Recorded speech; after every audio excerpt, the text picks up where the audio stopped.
Oi, pessoal! Hoje a gente vai mergulhar numa das maiores reviravoltas na história do pensamento humano, o momento em que a Terra foi, digamos, rebaixada do seu posto de centro do universo. Bem-vindos à Revolução de Copérnico. E para começar, vamos com uma pergunta que parece simples hoje, mas que tem uma resposta bem complexa. Sério, por que por tanto tempo, por milênios, a humanidade inteira olhou para o céu e teve certeza absoluta de que tudo girava ao nosso redor?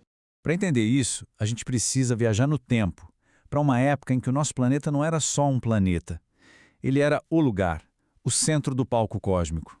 E era mais ou menos assim que imaginavam o universo, tá vendo? A Terra paradinha bem no meio e todo o resto, a Lua, o Sol, os planetas, as estrelas, tudo girando em volta da gente em círculos perfeitos. Essa era a visão de mundo que dominou por séculos.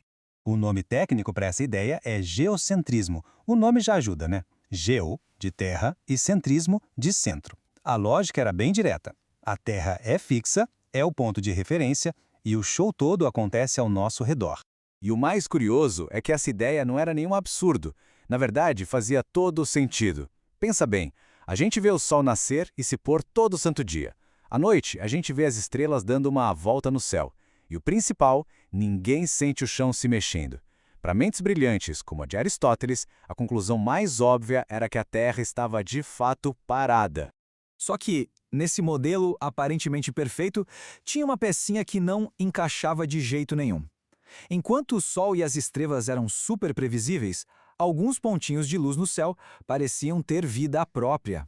E esses eram os planetas. Aliás, a própria palavra planeta vem do grego para errante, ou andarilho. E era exatamente isso que eles faziam. Eles andavam de um jeito meio esquisito pelo céu, não seguiam aquele caminho retinho e constante que se esperava.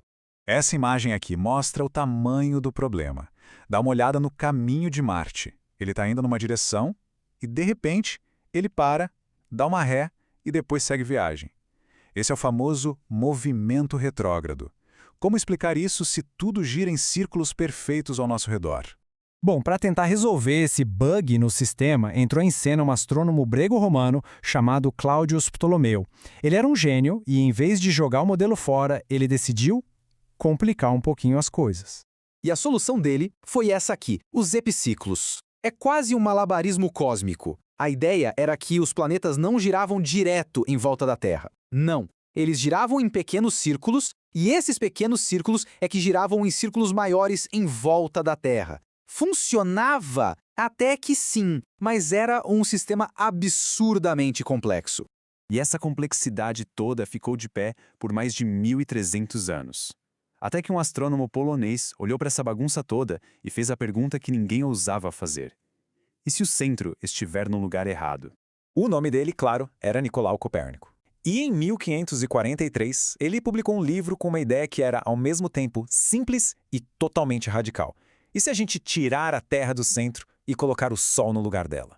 Vamos botar os dois lado a lado para ver a diferença. O modelo de Ptolomeu, com a Terra no centro, era super complicado, cheio de ajustes para fazer as contas baterem. Já o de Copérnico, com o Sol no centro, era elegante, simples. A motivação dele não era uma prova nova, mas uma busca por uma harmonia, uma beleza matemática que ele achava que o universo devia ter. Só que essa ideia era loucura para a época. Ela ia contra o que os olhos viam, ia contra a filosofia de Aristóteles e, principalmente, ia contra a visão da Igreja, que colocava a humanidade no centro da criação divina. Então, como era de se esperar, a proposta foi recebida com muita, mas muita desconfiança. Por décadas, a ideia de Copérnico ficou ali, como uma teoria interessante, mas sem provas para sustentá-la. Isso até a chegada de uma tecnologia que ia, literalmente, abrir os nossos olhos para os céus. A ferramenta que virou o jogo foi o telescópio. E a pessoa que teve a coragem de apontá-lo para o céu e questionar tudo foi o italiano Galileu Galilei. E o que Galileu viu com aquele instrumento rústico foi simplesmente demolidor para o modelo antigo. Ele viu pequenas luas girando em volta de Júpiter. Opa! Então nem tudo gira em torno da Terra. Ele viu que Vênus tinha fases, igualzinho à Lua, o que só fazia sentido se Vênus girasse em torno do Sol. E ele viu que o céu não era perfeito, a Lua tinha crateras e o Sol tinha manchas.